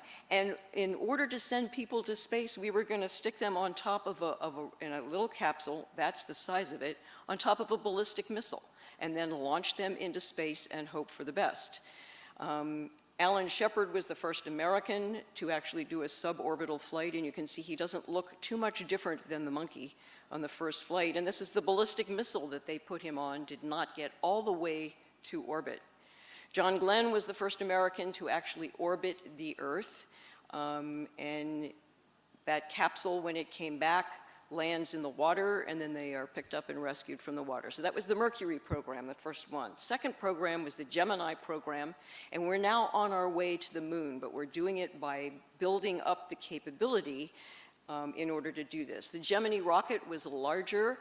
It had a capsule that carried 2 people in it, and it taught us to do a number of the things. The first one was to join up with 2 vehicles together when you are traveling at 28,000 kilometers per hour, which is the speed that you go around the Earth. And the second one was how to do a spacewalk. The very first spacewalk was done, remember there's a vacuum in space, no air. And so all of the air that is keeping him alive is inside that suit, connected with an umbilical back to the capsule again. And their hardest thing was learning how to get back in the capsule, because this is how much room there was in a capsule. The longest Gemini flight was 14 days, so imagine being there for 14 days. And then we went on to the Apollo program, and so the Saturn V rocket was the biggest rocket to date to have been built, and we sent the first crew around the moon on Apollo 8. It was in Christmas of 1968, and it was the first time this picture showed anybody what the Earth looked like when you are not on it. I mean, this was a stunning awakening, I think, worldwide. The first crew that would land on the moon, of course, are these guys, and they launched in the rocket. There was not very much room in the rocket, in the capsule. This is what it looked like on the inside for them. There were 3 inside. 1 stayed in the capsule while the other 2 went to the surface of the moon in the lunar lander. These are all real pictures. This is what it looked like on the moon. The bottom part of that vehicle was the engine that they used to get down, and then it stays on the ground, and the top part is the only part that leaves again. That first landing on the moon, they spent literally 21 hours on the moon total. They walked 2 kilometers. That was it. But we had put a human footprint on the moon. We had 5 more flights that sent crews of 2 to the moon, and we expanded the amount of room that we could walk around or rove around on this little rover. We collected samples. The crew actually spent more time in the dirt than they did on the dirt, and walking in 1/6 gravity, 1/6 of what we have on Earth, was harder than it appeared to be. When that top part of the vehicle lifts back off and joins up to the capsule again, and then the capsule comes back and lands under a parachute, and here's what it looked like. All those capsules, Mercury, Gemini, Apollo, and even what Yuri Gagarin, the Russians had been flying in, they're used one time because they're burned, and you can see how charred and burned it looks from having come through the atmosphere. The Russians, the Soviets, and then the Russians, when the Soviet Union fell, continued to fly into space. They did not get to the moon, but they fly on a rocket called Soyuz, and this is the capsule. The crew inside is in the center part of that, and before it comes in and lands, the ball part is cut off, and the bottom part where the engine is cut off. This is what it looks like inside, and this is today how we fly Russians to space, and we fly Americans also the same way. So still not much more room. And here's what it looks like when it comes back and lands. And in fact, this is a safe, good walk away from landing.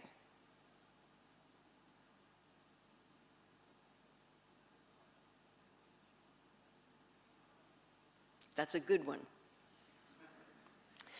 And this is what their capsule looks like when it comes back from space. So you can see it is also burned when it comes back. Single-use spacecraft. And here's what it looks like when the crew gets out of it. This was a crew that was recovered. The last crew that was recovered, there was one American on there who had spent 370 days in space. The Apollo program was canceled in 1972 after 6 flights for no technical reason, just for political reasons. And we still had some hardware left. We actually had a Soviet and United States joining of 2 capsules together, the Apollo-Soyuz program. We had an American space station called Skylab that had 3 different flights. And then we started flying the space shuttle. Shuttle flew the first time in 1981, and it was the world's first reusable spacecraft. It's made up of 3 parts. The shuttle orbiter, which is the one with the wings, is where the crew is, and that's the part that comes back after landing. 3 main engines on the back of the shuttle are fueled by liquid hydrogen and oxygen, which is what lives in that big orange tank. And then 2 additional solid rocket motors are on the outside, and those are recovered. So the solid rocket motors, after 2.5 minutes, burn out. They come back and land, and they're under a parachute, and they're picked up, and they're reused again. The orange tank is the one thing that is not reused. The orbiter vehicle was designed to fly like a spacecraft in space, and then to come back and land like a normal airplane on a runway. It has no engines, so this was a 200-ton glider that came back and landed. And the material on it, those tiles all over it, were designed to shed the heat so that they did not burn or ablate. They could be used again. And then when we would land in a place that was not the launch site, we would put that shuttle vehicle, that orbiter vehicle, on top of a 747 and fly it back to the launch pad. Now, people think that being an astronaut is very glamorous, but I show you this picture to show you this is the last view anybody sees of you before you get in a spacecraft. This is what it looks like inside the shuttle. That's me in the foreground with the glasses on. We had more room because we were going to live in this, and we would take those orange suits off and then we would live in it.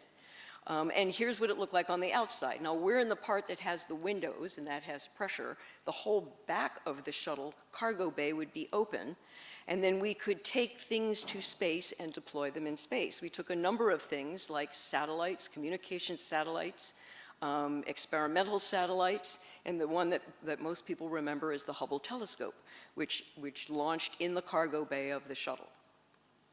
And then for the last 10 years and 37 flights of the shuttle's mission, we used it to build the International Space Station.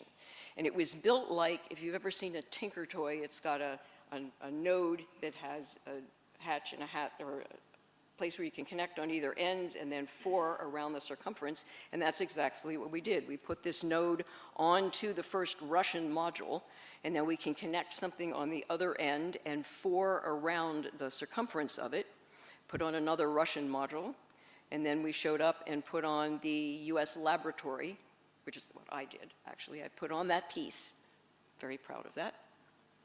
And then we had more things that were added. We added a truss, we had solar arrays, we added robot arms, we built a truss that we could put on larger arrays, we added additional solar arrays, we added modules from the Japanese Space Agency and the European Space Agency, and this is a real picture of the shuttle while it is docked to the International Space Station.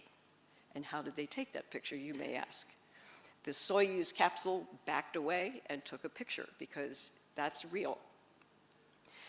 We ended up with 4 solar arrays and modules from all those other countries, and this is the way the space station looks today. And since the year 2000, there has always been somebody living on space station. And this is what it looks like when you have no gravity. Just to show you how that picture was taken, to show you that that is actually real, and that is me. And I did not leave it up like that all the time because it would collect things like food and checklists and tools and things like that. Without any gravity, there is no up. Each one of these people thinks that there are up. Without any gravity, you can lift very heavy weights by yourself, or if you ever aspire to be Cirque du Soleil in 0 gravity, it is very easy. And without gravity, you cannot walk, you must fly.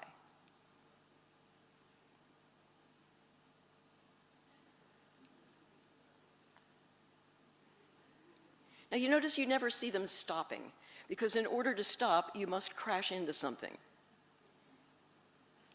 So when you get very good at it, watch his feet. This is how you move through the space station. Now, there's some interesting things you can do in the absence of gravity. That's me in the back there taking pictures. We ask you, please not to try this at home. We are trained professionals. That was the commander of my last flight. For every force, there is an equal and opposite force. He just got hit by 95 pounds of water. And this is me. Without moving, I can, just by moving my body, turn completely around. Here is a demonstration of an ice skater. So if you study physics, you know in the ice skater, when you open your arms, you slow down. And when you close your arms, you speed up. And the thing about doing this without any gravity is, 1, you never get dizzy, and 2, you would never stop. There's nothing that actually slows you down. This is another one. I'm not really sure what this demonstrates. I'd like to say conservation of angular momentum, but you decide.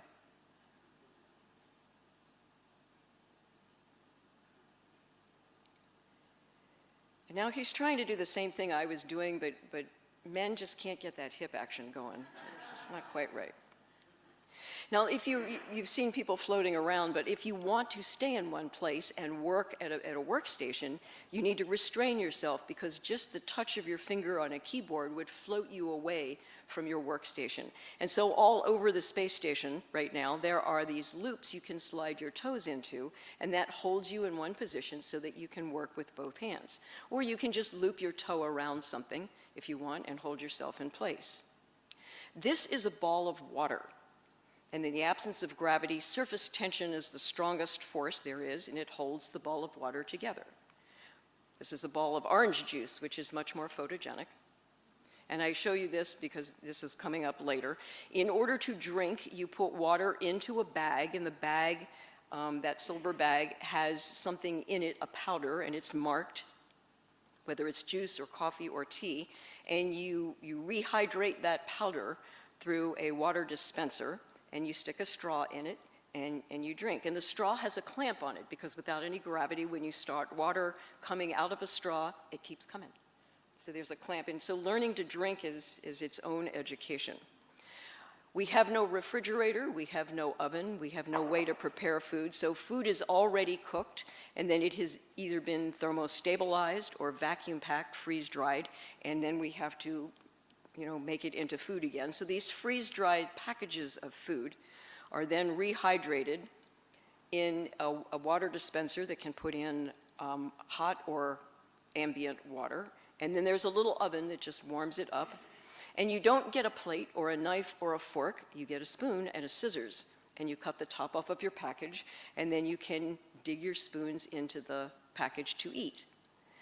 The little bandolier of bottles that you see in the back, those are the liquid condiments, liquid salt, liquid pepper, because things would just float around. So all of the spices are liquid. The Russians provide half the food on the space station, and this is what their food looks like. And you want your food to have no crumbs. So here is one of the perfect space food, peanut butter and honey.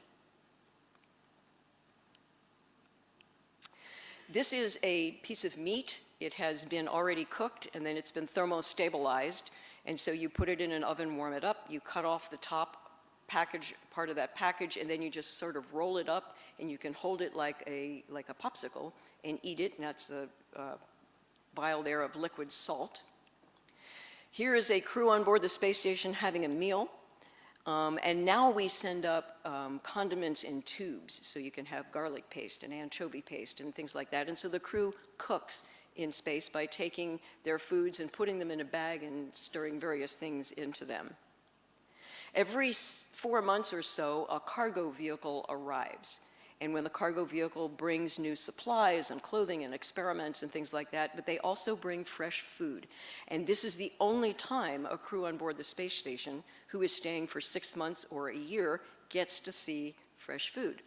And they're very excited about that. And now when they cook, they can have, when they mix things, they can have fresh vegetables on their meals. This is how you eat your M&Ms in space. This is the high-tech trash compactor. There is no place to put your trash. So we contain the trash in a bag, we compress it by hand into the smallest volume that we have, and then we store it and wait for the cargo vehicle to show up every 4 months. Take off all the good cargo, load it up with trash, and then it is separated from the space station and it burns up on re-entry. So you live with your trash, so managing your trash becomes a very important part of your daily life. So is exercise. The crew on board the space station exercises 2 hours every day to maintain cardiovascular conditioning and muscular conditioning. One way to do it is on this bicycle ergometer. So basically she's holding on to a strap. She has shoes that are clipped into those pedals. You can dial in a resistance to the wheel and pedal against it. There is a treadmill that is bolted to the floor, and you're wearing a harness that holds you down onto the treadmill so that you can run. And then there is a resistive device that pushes back against you, so any of the resistive exercises that you could do in the gym, you can do on this machine. And it is isolated to keep any vibrations generated in it from impacting any experiments in the rest of the station. And then here is a crew, with an international crew, playing soccer, demonstrating why they are not professional soccer players, or football, let me say it correctly. Although that's a shot you wish you could make sometime, as is this one.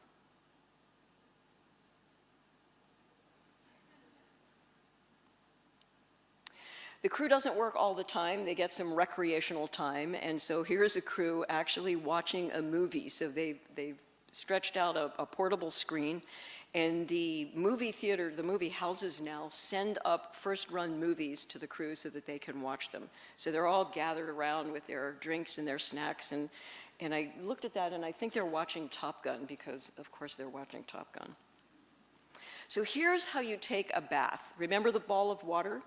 Well, you put that ball of water on you, and you spread it around, because there is no bath or shower. You spread it around, you take a washcloth and soap it, you soap yourself, another ball of water, and dry yourself. So you basically bathe in segments. Shaving is normal.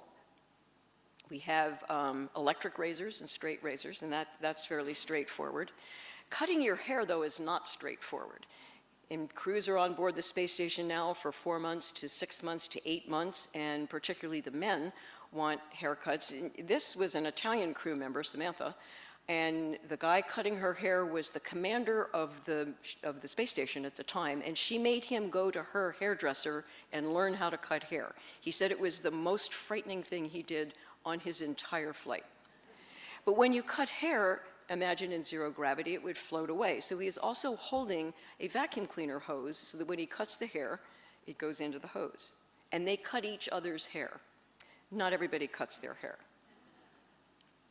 Brushing your teeth is the same as it is here on Earth. You brush your teeth with a toothbrush and toothpaste, but there's no place to spit, so they ask you to swallow the toothpaste. Here's how you sleep. Now, this was my shuttle crew sleeping on the last flight. You get a sleeping bag, and you would tie it off to the floor, the wall, the ceiling, wherever you want to sleep that night. And when you get in, and you zip it up, and you take those blue straps, which are Velcro, and you tighten them around you, and it makes you feel like you're tucked in. And whatever you don't tuck in floats. So your arms are floating out in front of you. And there is no gravity to pull the blood down from your arm, but you wake up in the morning and there's a hand in front of you, which sometimes is frightening. So you tuck those in there, and you put your head on the pillow, which is a block of foam, and you Velcro your head to it.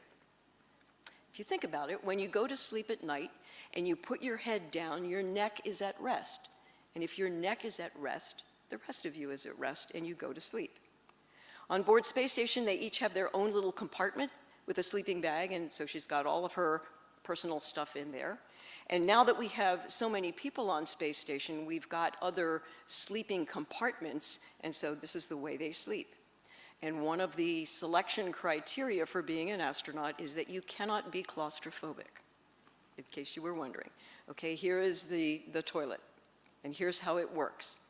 And I had to stop myself thinking, everybody's been giving these really significant world-orienting pictures, and I'm going to tell you how to go to the bathroom in space.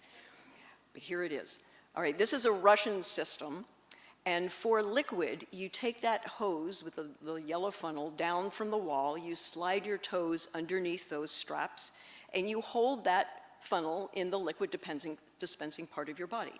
And when you turn it on, it has some suction in it, and it sucks the liquid down the tube into a tank in the back where it is reprocessed into drinking water, or as the crew likes to say, making tomorrow's coffee out of today's coffee.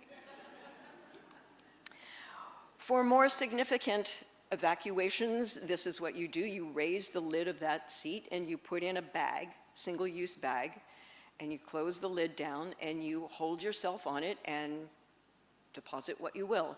And then there are tissues and wipes and things all around so you can clean yourself up, put them in the bag, pull the string on the bag, and put in another bag for the next person. And all those bags go down into that can. And when that can is full, you put a lid on the can and you put in a new can, and it waits for the cargo vehicle. So, but this is actually a brilliantly designed system, and it doesn't smell. So here's what it looks like now floating through Space Station. So we're going all the way down the longest length of it through the different modules. And you can see that there are experiments and things that are strapped to the wall. And there are all 4 walls in here are usable for experiments and stowage. And you simply orient in the direction that you need to be in order to work that.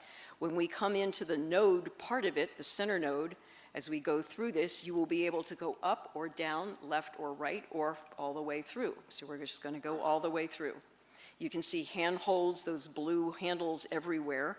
And so that's sort of what it looks like. We are the mechanics, and so if there has to be any maintenance done on the station, we're the ones, the space station crew is the ones that have to do that. And so here's what it looks like, the bundle of wires underneath the floor.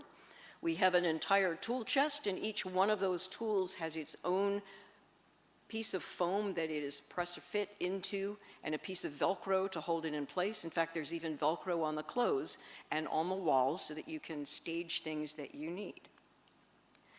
This is the desk, essentially, the pens and the pencils and the scissors and the Velcro and all the various things that you need.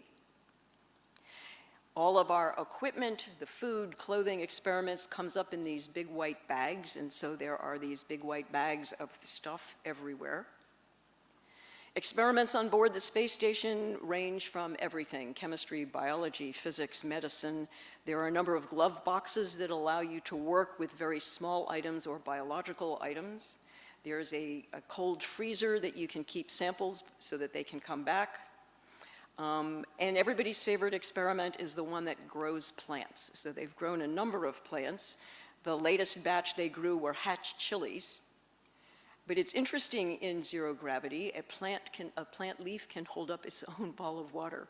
It does not grow, these plants do not grow in soil, they grow in a medium, essentially, and they're harvested, and the crew actually gets to taste everything that they grow, and then they have to send it back to Earth.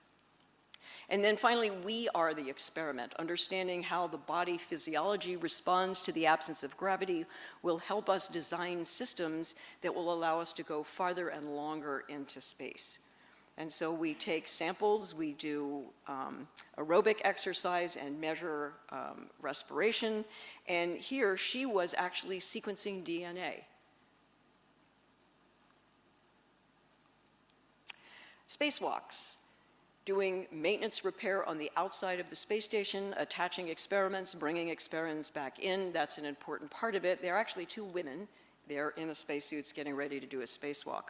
Now in the spacesuit, there is no umbilical that is attaching you with your air and your pressure to the vehicle. It's all contained in the suit. But you are always attached with a safety tether everywhere you go. And on the outside of the space station, there are these handholds that will allow you to go hand over hand down the length of the entire station if you need to. And even when you get out to the end, there's always a safety tether that connects you back to the structure. You can also put a platform at the end of one of the robot arms, and then you can use that to have somebody move you on the robot arm to a workstation where your feet are restrained and you can work with both hands. Everybody doing a spacewalk is wearing a little backpack, so should you come disconnected from your restraints or disconnected from the space station in some way, there's a little jet backpack that will allow you to fly back to put your hand on the structure again or to rescue your partner. And we always do spacewalks in twos. And of course, everybody takes a selfie one day, so here is a selfie in a spacesuit. And that's just the reflection of the camera. The camera's wearing a spacesuit too, by the way, so that's why it looks white. The most interesting, most fun module on the space station is this cupola. It has 7 windows in it. And so here it is up close, and here it is what you see from the inside looking out. It's pointed down at the Earth, where it's oriented on the space station. It is a great place to literally float and watch the world go by, or to take a selfie. And here's what the world looks like from an orbit. So the space station orbits at 400 kilometers right now. So this is the part of the Earth that we see. You have to be all the way at the moon 400,000 kilometers away in order to see it as a complete sphere. This is the part that we see. And the Earth is incredibly beautiful. This is ice in northern Ontario. This is a glacier in Alaska. A glacier in the Himalayas, the Swiss Alps. This is the Andes in Argentina, the Namibian desert, the Sahara in Libya, and the Australian desert. The deserts all have different colors. This is the Grand Canyon in the United States. And here is most of Morocco. Marrakesh, the port in Casablanca, and here's the southern tip of Africa. And I apologize, I don't have the middle. I didn't bring the middle. I brought some of the middle. Here is, of course, one of the most recognizable land masses. And you know, for all of these pictures that I've shown you, you could look down and think how calm and peaceful and unpopulated the Earth looks until you see it at night. Now, on the top of these night pictures, you'll see a thin blue line across the top. That is the top of the atmosphere. All the air that we breathe is below that line. And we are flying just slightly above that line. That's how far into space that we are. Here is Tunis, Tunisia, also at night. Here is Spain and Gibraltar. Madrid. Going from left to right, we have Dublin, Liverpool, London, Brussels, and Paris. And here is Brussels. Here is London. Here is Dubai and Abu Dhabi. Here's Dubai at night. Mauritius. Tokyo. I think Tokyo is the brightest point of light that you see at night. This is Bangkok, and all of those green lights you see are fishing boats. This is the Amazon. This is in what is it? Montevideo, excuse me. And of course, Florida, another recognizable landmass in the United States. And just to show you the United States, this is that 17 square mile logic-free zone known as Washington, D.C. Here it is at night. And here's New York. They call it the city that never sleeps. There it is. And that rectangular thing that you see in the center there, that is Central Park. Here is the Caribbean, and the waters of the Caribbean are unlike any other body of water on the planet. It's stunning. Here is the Nile, and the Nile at night. You go around the Earth in 90 minutes, and every astronaut who has ever flown has come back and said the same thing. When you look down at the Earth from space, you do not see the lines and the borders that separate the countries. We are predisposed to putting lines and borders onto things by the way we learn geography. Each state is a different color, each country is a different color. You do not see natural lines and borders from space. Sadly, oh, here's the pyramids, forgot. Those triangular things, the pyramids. Sadly, we see man-made borders. This is the lighted border between India and Pakistan. Here's one of the best examples of borders. This is the Korean peninsula during the day. Here it is at night. That bright part of light is Seoul, and a tiny dot of light in the center is Pyongyang. This is the Mississippi River Delta, and I show you this just so that you can see the shape of it. We see the footprint that we put on the Earth. In 2010, this was the BP oil spill that you could see from space, all that oily reflection there in the middle. Underneath of that smog, this is Beijing. We see natural things. This is a hurricane or a typhoon, depending on your hemisphere. This is a thunderstorm seen from above. And these flashes of lights, this is lightning on the Earth as seen from space.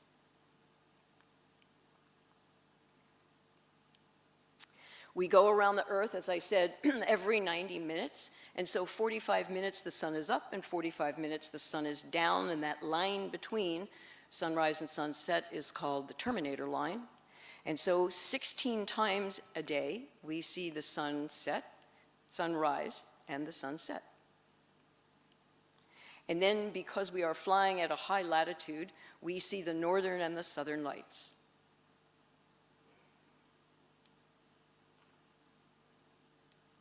And if you let your eye adapt, even from 400 kilometers above the Earth, you can see into the Milky Way. So these are all pictures taken by people on board shuttles and space stations.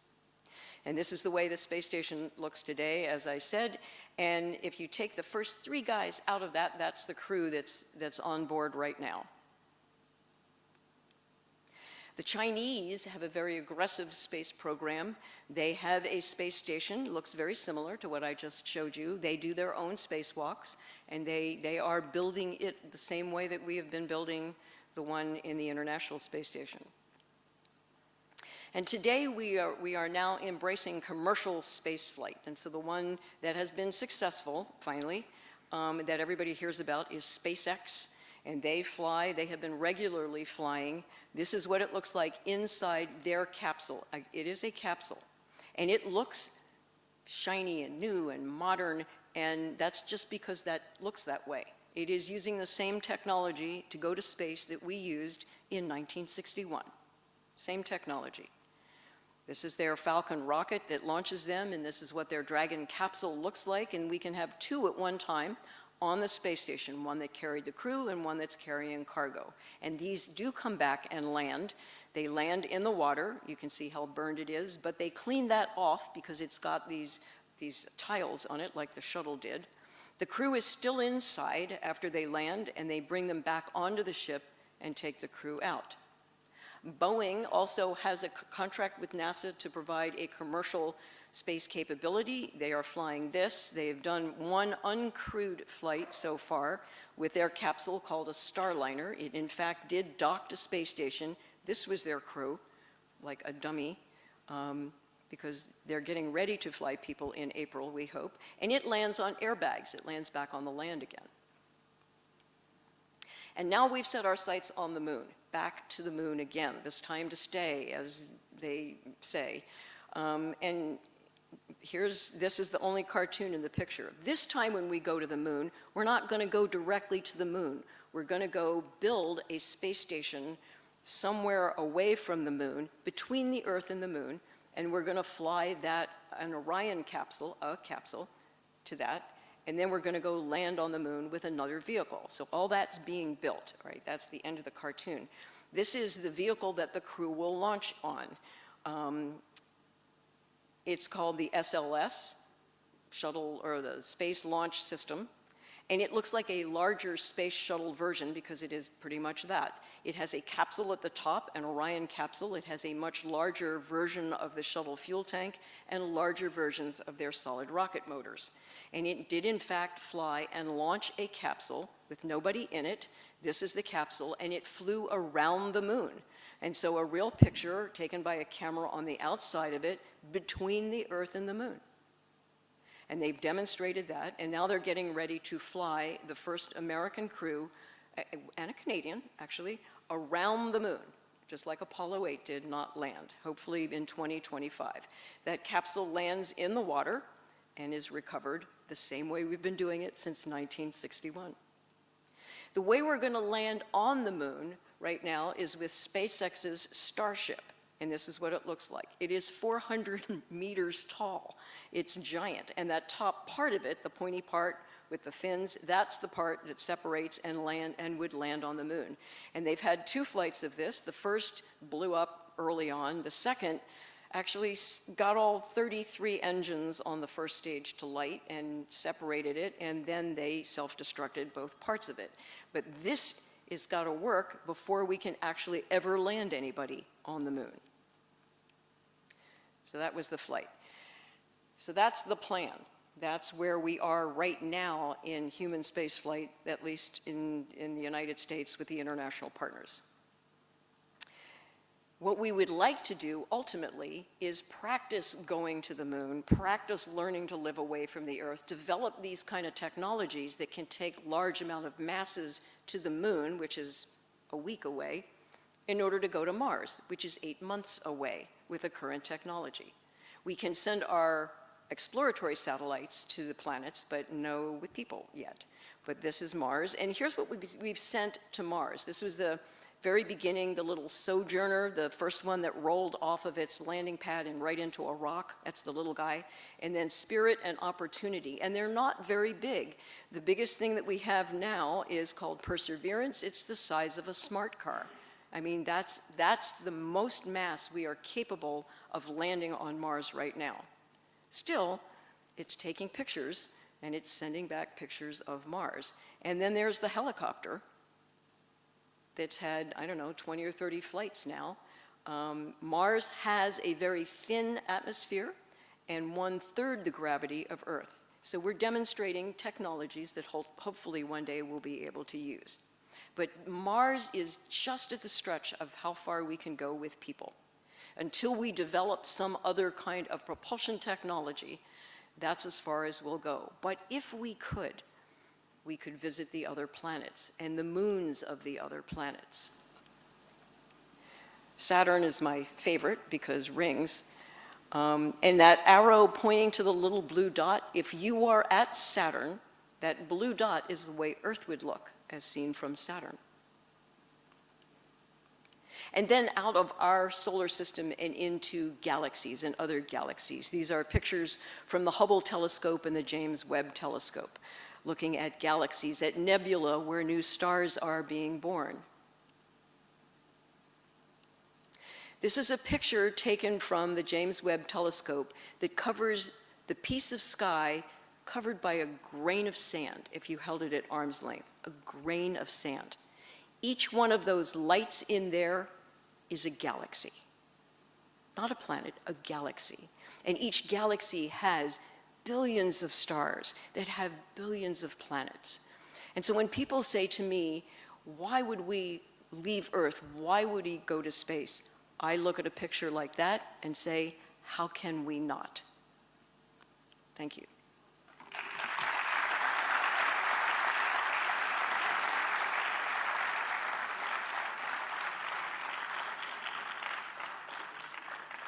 And I know I'm pushing you on lunch here, so I don't know if questions or not.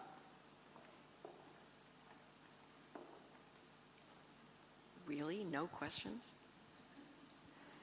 Okay, I guess lunch is calling then.